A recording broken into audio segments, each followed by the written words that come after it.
Bonjour, ici Daniel Dargy, ingénieur de chez Construction Daniel Dargy. Aujourd'hui, je désire vous parler du thème de démolition d'immeubles en relation avec des murs mitoyens. Donc, très souvent, ici à Montréal, comme ailleurs au Québec, on a affaire à des immeubles qui sont adossés. Donc, comme on voit ici à l'arrière, des immeubles qui sont collés un sur l'autre. Et il arrive très souvent que pour des projets de construction, on veuille démolir un immeuble afin d'en construire un nouveau, hein, comme on voit ici à l'arrière. Par contre, il y a des précautions à prendre, choses on n'a pas tendance à penser, qui sont très importantes, là, des précautions afin d'empêcher d'altérer l'immeuble qui est à côté. Et surtout le mur mitoyen. Le mur mitoyen, souvent, il est fait, on va s'approcher un petit peu, il est fait de blocs de ciment, blocs de béton. Mais ces blocs-là ne sont pas remplis, il n'y a pas d'armature. Donc souvent, là, ils ont été construits un à côté de l'autre. C'est sûr que quand on construit ça, là, on n'a pas la même... il ne se passe pas la même chose que lorsqu'on veut démolir un immeuble. Donc, qu'est-ce qui est arrivé? Qu'est-ce qui arrive? C'est que souvent, quand on veut démolir, bien, le client, l'entrepreneur, ils sont plus attentifs à des critères de coût et de délai. Donc, on veut faire ça très rapidement, on veut que ça ne coûte pas trop cher. Donc, qu'est-ce que ça implique? Bien, ils vont vouloir prendre de la machinerie, donner des coûts assez forts sur l'immeuble à démolir. Et ça va produire des vibrations, des chocs qui peuvent toucher le mur de bloc du mur mitoyen qui, lui, souvent, ce mur de bloc-là sert de mur porteur pour cet immeuble, comme l'autre immeuble ici, on voit ici.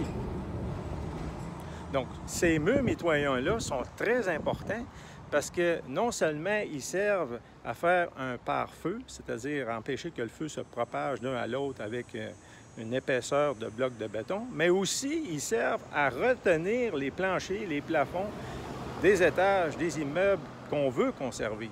Donc, il est très important de ne pas les altérer. Donc, souvent, les entrepreneurs, les clients sont plus préoccupés par le coût et les délais. Donc, on veut faire ça vite, on veut que ça ne coûte pas cher. Donc, on utilise la machinerie, on va rapidement, puis ça affecte le mur mitoyen, puis automatiquement, bien, ça va causer de graves problèmes à l'immeuble jusqu'à, comme il s'est produit ici à l'arrière, l'évacuation de l'immeuble. Donc, imaginez-vous, relocalisation de tous les habitants de l'immeuble parce que l'immeuble est en danger, les coûts que ça implique, les envoyer à l'hôtel, avec les assurances, la reconstruction du mur mitoyen qui est un mur porteur. On ne peut pas faire ça de ce côté ici où c'est démoli. Il va falloir le faire par l'intérieur où c'est déjà terminé, les chambres de bain, les cuisines, les chambres à coucher. Donc, faire des murs en retrait qui servent à soutenir les planchers pendant qu'on refasse. Donc, pendant qu'on refait le mur de bloc, vous imaginez tout ce que ça va occasionner. Donc, qu'est-ce qu'il faut faire pour empêcher ça? C'est ce que je vais vous parler aujourd'hui. Moi, comme ingénieur impartial, bien, ici, dans ce cas ici, j'ai été appelé trop tard, malheureusement, là, par la municipalité pour aller faire un constat de quoi faire afin de réparer ça. Mais afin de prévenir ça dans le futur, c'est la raison pour laquelle je fais présentement cette vidéo pour vous dire quoi faire comme précaution. Donc, la première chose à faire, c'est d'appeler un ingénieur avant la démolition. Donc, si vous pensez démolir un immeuble, que ce soit une maison, que ce soit un duplex, un triplex, quel que soit l'immeuble qui est adossé avec un mur mitoyen, appelez un ingénieur en structure. L'ingénieur en structure, qu'est-ce qu'il va faire? Premièrement, il va faire une visite. Donc, l'ingénieur en structure, qu'est-ce qu'il va faire? Il va faire une visite de la maison existante à démolir et surtout regarder là, dans la jonction là, entre les deux. Il va demander à un entrepreneur ou à quelqu'un de faire de la démolition partielle là, délicatement afin de voir comment c'est fait là, à la jonction entre les deux.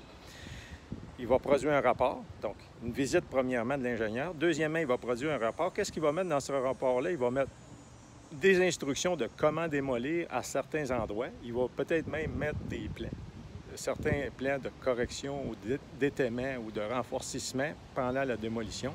Il va aussi peut-être mettre toutes sortes de recommandations, puis il va vous dire délimiter des zones ou qu'il faut démolir plus délicatement à la main. C'est-à-dire qu'il va falloir monter sur le toit avec des scies, couper ça délicatement, ce qui va entraîner beaucoup de coûts de démolition, beaucoup plus que démolir à la pelle mécanique rapidement. Donc, c'est important que le client le sache pour le figurer dans son budget. C'est important que l'entrepreneur le sache pour le figurer dans sa soumission, dans sa cotation. Donc ça, c'est très important au début, avant tout, là, avant de vous mettre d'accord entre le client et l'entrepreneur. C'est important de vous mettre d'accord pour appeler un ingénieur pour savoir quoi faire avant la démolition. Donc, l'ingénieur va faire une visite, il va mettre ses recommandations dans un rapport avec des plans au besoin, procédure d'étaiement. Puis aussi, l'ingénieur, une fois qu'il a remis ça au client, à l'entrepreneur et à la municipalité, ce rapport-là, il va, donc avant, il a fait une visite avant, pendant les travaux, il va superviser les travaux. Donc, c'est pas question là, de seulement donner un rapport à l'entrepreneur puis au client puis dire arrangez-vous avec ça, puis faites ce que je vous ai écrit dans le rapport. Non, non, non. Il faut absolument que l'ingénieur soit là pendant les travaux. Donc, ça, là, c'est malheureusement aujourd'hui un manque. Là. Il faut absolument que ça devienne une coutume là, dans tous les projets, qu'à chaque fois qu'un ingénieur est impliqué pour faire des plans, qu'il soit présent pendant les travaux. Donc ça, c'est la première chose à faire. Une fois que l'ingénieur est mandaté sur le chantier, donc il va venir à quelques reprises là, faire un tour là, pendant la démolition, puis même à la limite là, toute la journée, parce qu'il faut s'entendre qu'une démolition comme ça, s'il faut la faire à la main, ça peut prendre plusieurs jours. Donc, surtout dans les zones là, à peu près à 1 mètre, là, collées sur les deux bâtisses, là, ça va être plus délicatement à la main. Puis après, bien, au centre, il pourra commencer à défaire la bâtisse avec la pelle mécanique. Donc, à la fin, l'ingénieur va produire une lettre de conformité qui dit que oui, on peut reconstruire et que les 2 immeubles sont conformes et qui n'ont pas été affectés et qu'on peut reconstruire. Donc, implication de l'ingénieur avant pour faire une visite avec un rapport, pendant pour faire la supervision et après pour faire une lettre de conformité. Donc, ça a été ni plus ni moins là, ma présentation sur les précautions à prendre pour faire la démolition d'un immeuble avec des murs mitoyens. Donc, n'hésitez pas à me contacter. Je suis Daniel Dargy, ingénieur chez Construction Daniel Dargy. Vous pouvez voir plusieurs de ces vidéos-là sur le site web ingénieurstructurebâtiment.com et vous pouvez aussi regarder sur YouTube en faisant Daniel Dargy, ingénieur, aussi sur Facebook en faisant Construction Daniel Dargy.